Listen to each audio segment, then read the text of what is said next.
Hello friends, എല്ലാവർക്കും നമസ്കാരം. നമ്മുടെ ഇഷ്ടപരമ്പരയുടെ പുതുപുത്തൻ വിശേഷങ്ങളിലേക്ക് ഏവർക്കും സ്വാഗതം. അങ്ങനെ ഉദയഭാനും ശ്രീകലയും വളരെയേറെ സന്തോഷത്തിലാണ്.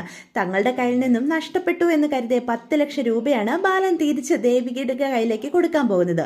അത് ദേവിയുടെ കയ്യിൽ നിന്ന് എങ്ങനെയെങ്കിലും മേടിച്ചെടുക്കണം എന്നൊക്കെയുള്ള തീരുമാനത്തിലാണ് അവർ രണ്ടുപേരും. അപ്പം ശ്രീകല പറയും, എന്നാലും ഉദയേട്ടൻ്റെ ഒരു ബുദ്ധിയെ ആ ബാലനെ എങ്ങനെയൊക്കെയാണ് പറ്റിക്കുന്നത്. ശരിക്കും പറഞ്ഞാൽ ആ ബാലൻ ഒരു മണ്ടനാണെന്നേ ഞാൻ പറയുള്ളൂ. നമ്മുടെ എല്ലാ കളത്തരത്തിലും അങ്ങേര് വീണു പോവാണല്ലേ എന്ന് ചോദിക്കുക. ശരിക്കും ബാലൻ ഒരു ശുദ്ധനായി പോയതുകൊണ്ടാണ് നമ്മുടെ മോൾ ദേവി ഇപ്പം ദേവമംഗലത്ത് ജീവിക്കുന്നത്. അല്ലായിരുന്നെങ്കിൽ അവളുടെ അവസ്ഥ എന്താകുമായിരുന്നു എന്ന് നീ ഒന്ന് ചിന്തിച്ചിട്ടുണ്ടോ? ബാലന് എല്ലാവരെയും വിശ്വാസമാണ്. ആ വിശ്വാസം തന്നെയാണല്ലോ നമ്മൾ ചൂഷണം ചെയ്യുന്നത്. അയാളൊരു നല്ല മനുഷ്യനായത് നമ്മുടെ ഭാഗ്യം എന്ന് പറയണേ. അപ്പം സ്ത്രീകൾ ഇങ്ങനെ ചിന്തിക്കുകയാണ്, ഇനി ദേവിയെ വിളിച്ച് എങ്ങനെ കാര്യങ്ങളൊക്കെ ബോധ്യപ്പെടുത്തുമോ? ഇക്കാര്യങ്ങളൊക്കെ അറിഞ്ഞാൽ ആ പെണ്ണ് ഒരിക്കലും സമ്മതിക്കുമെന്ന് തോന്നുന്നില്ല എന്നൊക്കെ ചിന്തിക്കാം. ഇതേസമയം ദേവമംഗലത്താണെങ്കിൽ നമ്മുടെ ഗോമതി ആകെ ടെൻഷൻ അടിച്ച് നടക്കുക. ഈ ബാലേട്ടൻ എന്താ ഫോൺ വിളിച്ചിട്ട് എടുക്കാത്തത്? എത്ര നേരമായി നടക്കാൻ പോയിട്ട് ഇതുവരെ മടങ്ങി വരാറായിട്ടില്ലേ? ഈ മനുഷ്യനിത് എവിടെ പോയി കിടക്കുക എന്നൊക്കെ ഇങ്ങനെ ചിന്തിക്കുകയാണ് കേട്ടോ. എന്നിട്ട് വീണ്ടും വീണ്ടും നമ്മുടെ ബാലനെ വിളിക്കുക. അപ്പോൾ പെട്ടെന്ന് ബാലൻ ഗോമതിയുടെ ഫോൺ കാണുമ്പോൾ തിരിച്ചു വിളിക്കുകയാണ്. അപ്പോൾ ചോദിക്കും, ബാലേട്ട നിങ്ങളിത് എവിടെയാ? ഞാൻ എത്ര നേരമായിട്ട് വെയിറ്റ് ചെയ്ത് നിൽക്കുന്നു. അല്ല, ബാലേട്ടൻ ഇന്ന് നടക്കാൻ പോയിട്ട് വരുന്ന സമയം കഴിഞ്ഞല്ലോ. എനിക്ക് പേടിയായി പോയി. വിളിച്ചിട്ടാണ് ഫോണും എടുക്കുന്നില്ല. ഇന്നലെ ബാലേട്ടനൊന്നും ഉറങ്ങിയിട്ട് പോലും ഇല്ല നേരെ ചുവേ. ഞാൻ ശ്രദ്ധിച്ചായിരുന്നു എന്നൊക്കെ പറയാം. എൻ്റെ ഗോമതി, എനിക്കൊരു കുഴപ്പമില്ല. ഞാൻ അങ്ങോട്ട് വന്നുകൊണ്ടിരിക്കുവന്നേ എൻ്റെ മനസ്സിൽ ചെറിയൊരു കരട് വീണായിരുന്നു. ആ കരട് ഞാനിപ്പോൾ എടുത്തു കളഞ്ഞു. അപ്പം മനസ്സ് ശാന്തവാ. എന്ത് കരട്? എന്ത് പ്രശ്നവും ബാലേട്ടനുണ്ടായത്? അത് എന്നോടുകൂടി പറയുന്നേ എന്ന് ഗോമതി പറയൂട്ടോ. തന്നോടിപ്പോൾ പറയുന്നില്ല. എന്തായാലും അത് തന്നെയോ എന്നെയോ നമ്മുടെ ദേവമംഗലത്തെ ഒന്നും ഒരു രീതിയിലും ബാധിക്കാനും പോകുന്നില്ല. അതുകൊണ്ട് എൻ്റെ മനസ്സിപ്പോൾ ശാന്തമായ സ്ഥിതിക്ക് നിങ്ങളുടെയും കൂടി ഞാനെന്തിനാ വെറുതെ ടെൻഷൻ അടിപ്പിക്കുന്നത്? അത് കഴിഞ്ഞല്ലോ. ഇപ്പം എൻ്റെ മനസ്സ് നന്നായിട്ട് തെളിച്ചം വീണിട്ടുണ്ട്. സത്യാവസ്ഥ ഞാൻ കണ്ടെത്തുകയും ചെയ്തു. ഇനി ഒന്നുകൊണ്ടും നീ ടെൻഷൻ ആവണ്ട. ഞാനിപ്പോൾ അങ്ങോട്ട് വരിക. ഫോൺ വെച്ചേ, നമുക്കിനി വീട്ടിൽ നേരിട്ട് വന്നിട്ട് സംസാരിക്കാമെന്നും പറഞ്ഞ് ബാലൻ ഫോൺ കട്ട് ചെയ്യുവാണ് കേട്ടോ. എന്നിട്ട് ബാലൻ ചിന്തിക്കുക, എന്നാലും ആ ഉദയഭാനു സാറ് എത്ര നല്ല മനുഷ്യനാ. ഇത്രയും തങ്കപ്പെട്ട ഒരു മനുഷ്യനെയാണല്ലോ ഞാൻ സംശയദൃഷ്ടിയോടുകൂടി കണ്ടത്. ദേവിയോടും ആനന്ദിനോടൊന്നും ഇതിനെപ്പറ്റി സംസാരിക്കാതിരുന്നത് എന്തുകൊണ്ട് നന്നായി. അവരൊക്കെ എന്നെപ്പറ്റി എന്ത് കരുതുമായിരുന്നു.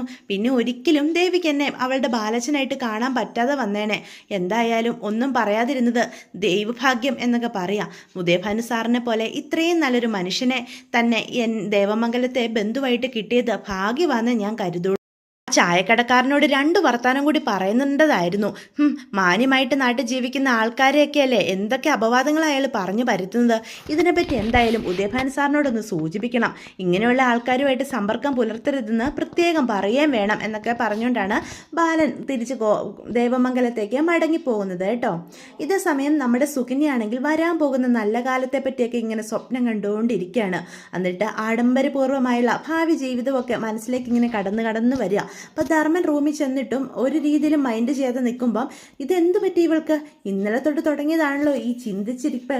എന്തോ കാര്യമായിട്ട് അവളുടെ മനസ്സിലുണ്ട്. അല്ലെങ്കിൽ സുകന്യ ഇങ്ങനെ കിടക്കുന്നതല്ല. വിശപ്പ് സഹിച്ച് ഒരിക്കലും കിടക്കാൻ പോകുന്നുമില്ല. എന്തോ കാര്യമുണ്ട് എന്നും പറഞ്ഞ് സുകന്യയുടെ കാലിൽ പോയി പിടിക്കൂട്ടോ. അപ്പോൾ പെട്ടെന്ന് സുകന്യ ഞെട്ടി എഴുന്നേൽക്കുക. എന്താ ധർമ്മേട്ടാ, നിങ്ങൾ എന്താ ഈ കാണിച്ചത്? ഞാൻ പേടിച്ചു പോയല്ലോ. സുകന്യ, നീ ഇത് ഏത് ലോകത്താ? ഞാൻ ഈ റൂമിൽ വന്നതോ നിന്നെ വിളിച്ചതോ ഒന്നും നീ അറിയുന്നില്ല. നീ എന്താ ഈ ആലോചിച്ച് കൂട്ടുന്നത്? ഇത് മാത്രം ചിന്തിച്ചു കൂട്ടാൻ നിനക്ക് എന്താ പ്രശ്നം എന്നൊക്കെ ചോദിക്കുകയാണ്.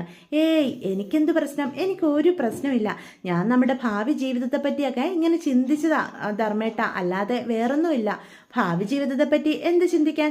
നമ്മൾ ഈ ദേവമംഗലത്ത് സന്തോഷത്തോടു കൂടി ജീവിക്കും. പിന്നെന്താ, ഞാൻ കടയിൽ പോകും, തിരിച്ചു വരും, നീ എന്നെ കാത്ത് ഇവിടെ ഇരിക്കും. ഇതൊക്കെ തന്നെയല്ലേ നമ്മുടെ ജീവിതം. ഈ ധർമ്മേട്ടൻ എന്ത് പറഞ്ഞാലും ഇതൊക്കെയാണ് ധർമ്മേട്ടൻ്റെ ജീവിതം. പക്ഷേ എൻ്റെ ജീവിതം ഇതൊന്നും അല്ല. ഇപ്പം ധർമ്മേട്ടൻ വെറും ഗോമതി സ്റ്റോഴ്സിലെ ജോലിക്കാരൻ മാത്രമാണ്. ഇനി ഭാവിയിൽ കോടീശ്വരനായ ധർമ്മനായിട്ട് മാറും. ഞാൻ കോടീശ്വരനാവുകയോ? നീ എന്താ ഈ പറയുന്നേ? ഈ സുകന്യെ പറ്റി ധർമ്മേട്ടനൊരു വിലയില്ലല്ലോ. ധർമ്മേട്ടനെ കോടീശ്വരനാക്കിയിട്ടേ ഞാൻ അടങ്ങൂ. അതിനു വേണ്ടിയിട്ടുള്ള കാര്യങ്ങളൊക്കെ ഞാൻ ചെയ്യുന്നുണ്ട്. നീ എന്ത് ചെയ്തെന്നാ എൻ്റെ സുകന്യെ പറയുന്നത്? എനിക്കൊന്നും മനസ്സിലാകുന്നില്ല. ഞാൻ കോടീശ്വരനാവാൻ പോകുന്നു. എങ്ങനെ? ഞാൻ കോടീശ്വരനൊന്നും അല്ല. എനിക്ക് ടാവ്യം വേണ്ട. ഇതുപോലെ സമാധാനമായിട്ട് എനിക്കൊന്ന് ജീവിച്ചാൽ മതി എന്ന് ധർമ്മം പറയും. ഇതാ ധർമ്മേട്ടന്റെ കുഴപ്പം. ഇത്രയും സൽസ്വഭാവിയും കഴിവുള്ളൊരു ഭാര്യയെ കിട്ടിയിട്ട് പോലും ഭാര്യ പറയുന്നത് കേൾക്കാതെ ആ ഗോമതി സ്റ്റോഴ്സിൽ പോയി ജോലി ചെയ്യാനാണല്ലോ ധർമ്മേട്ടന് താല്പര്യം. അത് പിന്നെ ധർമ്മേട്ടന്റെ ഇഷ്ടം. പക്ഷെ ഞാൻ ചെയ്യുന്ന കാര്യങ്ങളെ ഒരിക്കലും തടസ്സം പറയാൻ വന്നേക്കരുത്. ഞാൻ ഈ ചെയ്യുന്നതെല്ലാം എനിക്ക് വേണ്ടി മാത്രമല്ല, ധർമ്മേട്ടനും കൂടി വേണ്ടിയിട്ടാ. നമ്മൾ സന്തോഷത്തോടു കൂടി ജീവിക്കണ്ടേ, അതിനു വേണ്ടിയിട്ടാ ഞാൻ ഈ ഓരോ കാര്യങ്ങളും ചെയ്തു കൂട്ടുന്നേ.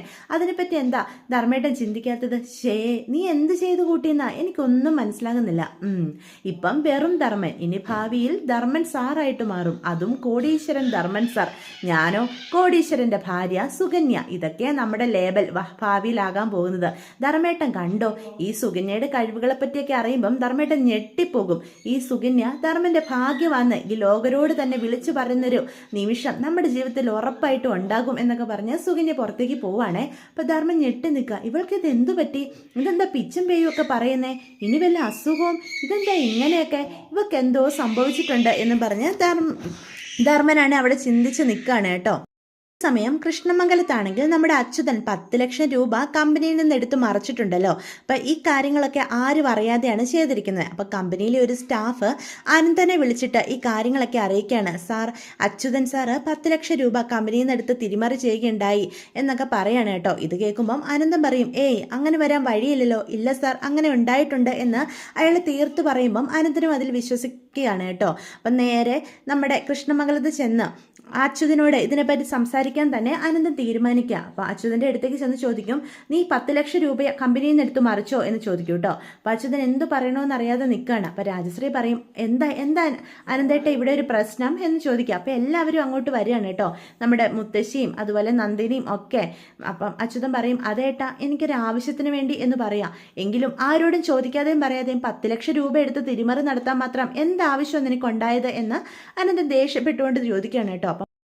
അപ്പം മക്കൾ തമ്മിൽ ഈ രീതിയിൽ പരസ്പരം ദേഷ്യപ്പെട്ട് സംസാരിക്കുന്ന കാണുമ്പം ഇന്ദിരാമയ്ക്ക് സങ്കടം വരിക. അപ്പം ഇന്ദിരാമ ചോദിക്കും, എന്താ ഇവിടെ ഇത്രയും നാളും ദേവമംഗലത്തുള്ളവരോടായിരുന്നു നിങ്ങൾ രണ്ടുപേരും വഴക്ക്, ഇപ്പം പരസ്പരവും തമ്മിൽ അടിക്കാനായിട്ട് തുടങ്ങിയോ? ഞാൻ മരിച്ചിട്ട് മതി ഈ കൃഷ്ണമംഗലത്ത് ഇങ്ങനെ സഹോദരങ്ങൾ തമ്മിൽ വാക്പോര് എന്നൊക്കെ പറഞ്ഞ് ഇന്ദിരാമ അങ്ങോട്ട് ചെല്ലുകയാണ്. അത് കാണുമ്പോഴത്തേക്കും ആനന്ദം പറയും, അമ്മേ ഞാൻ കാര്യം ചോദിച്ചതാ, അല്ലാതെ വഴക്കുണ്ടാക്കിയതൊന്നും അല്ല. എന്ത് കാര്യം, ഇവനെന്താ ചെയ്തത് എന്ന് ഇന്ദിരാമ ആനന്ദനോട് ചോദിക്കേ. കമ്പനിയിൽ നിന്ന് 10 ലക്ഷം രൂപയാണ് അച്യുതൻ ആരും അറിയാതെ എടുത്ത് മറിച്ചത്. അതെന്തിനാണെന്നാണ് ഞാൻ ചോദിച്ചത്. എന്നോടൊരു വാക്ക് പറഞ്ഞാൽ ഞാൻ ഇവനെതിരെ നിൽക്കുന്ന തോന്നുന്നുണ്ടോ എന്ന് ചോദിക്കുക. അപ്പം ഇന്ദിരാമ ചോദിക്കും, അതെയോ, അനന്തം പറയുന്നത് ശരിയാണോ അച്യുത? നീ 10 ലക്ഷം രൂപ കമ്പനിയിൽ നിന്ന് എടുത്ത് മറിച്ചോ?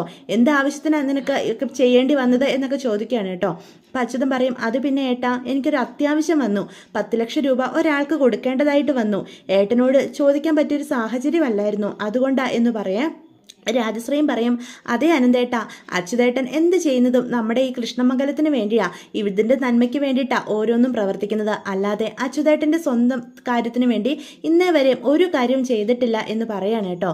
എന്ത് നല്ല കാര്യത്തിനാണ് നീ 10 ലക്ഷം രൂപ ഒരാൾക്ക് മറിച്ചു കൊടുത്തേ എന്ന് അപ്പം അനന്തൻ ചോദിക്കും. അതൊക്കെ വഴിയ ഏട്ടന് മനസ്സിലാകും. ഞാൻ നല്ലൊരു കാര്യത്തിന് വേണ്ടി തന്നെയാണ് ചെയ്തിരിക്കുന്നത്. ഇതുകൊണ്ട് നമുക്കും ഈ കുടുംബത്തിനും നന്മ മാത്രമേ ഉണ്ടാവാൻ പോകുന്നുള്ളൂ എന്ന് പറഞ്ഞ് അച്യുതൻ അവിടെ നിന്ന് കയറി പോവാണ് കേട്ടോ. അപ്പോൾ ഇത് കാണുമ്പോൾ രാജശ്രീ പറയും, നിങ്ങൾക്കാർക്കും അച്യുതേട്ടൻ്റെ സ്നേഹം ഇതുവരെ മനസ്സിലായിട്ടില്ല. ഈ കുടുംബത്തിന് വേണ്ടിയിട്ട് എന്ത് ത്യാഗവും സഹിക്കാനായിട്ട് അച്യുതേട്ടൻ റെഡിയാ. ഇപ്പോഴും ഈ കുടുംബത്തിന് വേണ്ടി ഇതൊക്കെ ചെയ്തത്. സ്വന്തം കമ്പനിയിൽ നിന്ന് 10 ലക്ഷം രൂപ എടുത്ത് മറിച്ചെന്ന് കരുതി ഇവിടെ ഇത്രയും പ്രശ്നം ഉണ്ടാവുമെന്നൊന്നും അച്യുതേട്ടൻ കരുതിയില്ല. അതുകൊണ്ടാണ് ഇങ്ങനെയൊക്കെ സംഭവിച്ചത് എന്നും പറഞ്ഞ് രാജശ്രീയും പോവാം. അപ്പോഴത്തേക്ക് അനന്തൻ നന്ദിനിയും പരസ്പരം നോക്കുകയാണ് കേട്ടോ. അപ്പം നന്ദിനി ചോദിക്കും, ഇവരെന്താ ഈ പറയുന്നത്? 10 ലക്ഷം രൂപ ആർക്ക് കൊടുത്ത കാര്യം തന്നെയാ, പക്ഷേ ഈ കുടുംബത്തിന് വേണ്ടി എന്ത് നന്മയ്ക്ക് വേണ്ടി ഇത് ചെയ്തതെന്ന് എനിക്ക് മനസ്സിലാകാത്തത് എന്ന് പറയാണ് കേട്ടോ. അപ്പോൾ ആനന്ദം പറയും, എനിക്ക് ഒന്നും മനസ്സിലാകുന്നില്ല.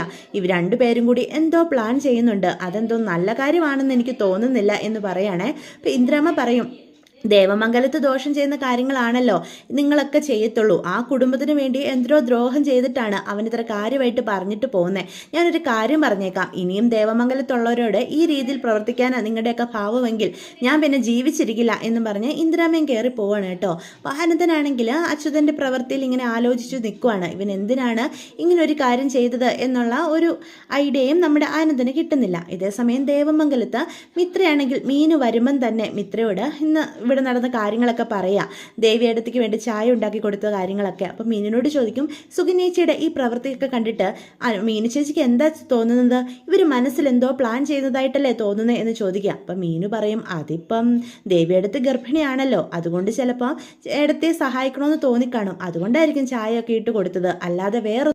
അപ്പച്ചി ഇങ്ങനെ പറഞ്ഞാൽ അതിലൊരു കാര്യമുണ്ട്. അപ്പച്ചിയുടെ സ്വഭാവം തന്നെ അങ്ങനെയാ, എല്ലാവരുടെയും നല്ല വശം മാത്രമേ കാണുള്ളൂ. പക്ഷെ മീനു ചേച്ചിയും കൂടി ഇങ്ങനെ തുടങ്ങല്ലേ. മീനു ചേച്ചി ഒന്ന് ചിന്തിച്ച് നോക്കിക്കേ, സുകന്യ ചേച്ചിയുടെ സ്വഭാവം അങ്ങനെയാണോ? അവർ ഇന്നേ വരെ സ്വന്തം കാര്യത്തിന് വേണ്ടിയിട്ടല്ലാതെ മറ്റൊരാളെ സഹായിക്കുന്നത് ഞാൻ കണ്ടിട്ടില്ല. ഇതിപ്പം ദേവിയെടുത്തോട് മാത്രം ഇത്രയും സ്നേഹവും പരിചരണവും ഒക്കെ കാണിക്കുന്നെങ്കിൽ അതിന് മുന്നിൽ എന്തോ ഒരു കാര്യമുണ്ട്. അവരെന്തോ മുന്നിൽ കണ്ടുകൊണ്ട് തന്നെയാണ് ഇങ്ങനെയൊക്കെ പ്രവർത്തിക്കുന്നതെന്ന് എനിക്ക് തോന്നുന്നത്. അപ്പം മീനു പറയും, നമ്മളോട് എന്തായാലും ഒരു പ്രശ്നത്തിനും വരുന്നില്ലല്ലോ ഇത്രേ, അതുകൊണ്ട് നമ്മളിത് കാര്യമായിട്ട് എടുക്കണ്ട. നീ ഇപ്പം പഠിത്തത്തിൽ തന്നെ കോൺസെൻട്രേറ്റ് ചെയ്യുക. ആവശ്യമില്ലാതെ ഓരോ കാര്യങ്ങളിലേക്കൊക്കെ മനസ്സ് പ്രതിചലിച്ചാൽ നിനക്ക് വേണ്ടതുപോലെ പഠിക്കാനായിട്ട് സാധിക്കില്ല എന്ന് പറയാം.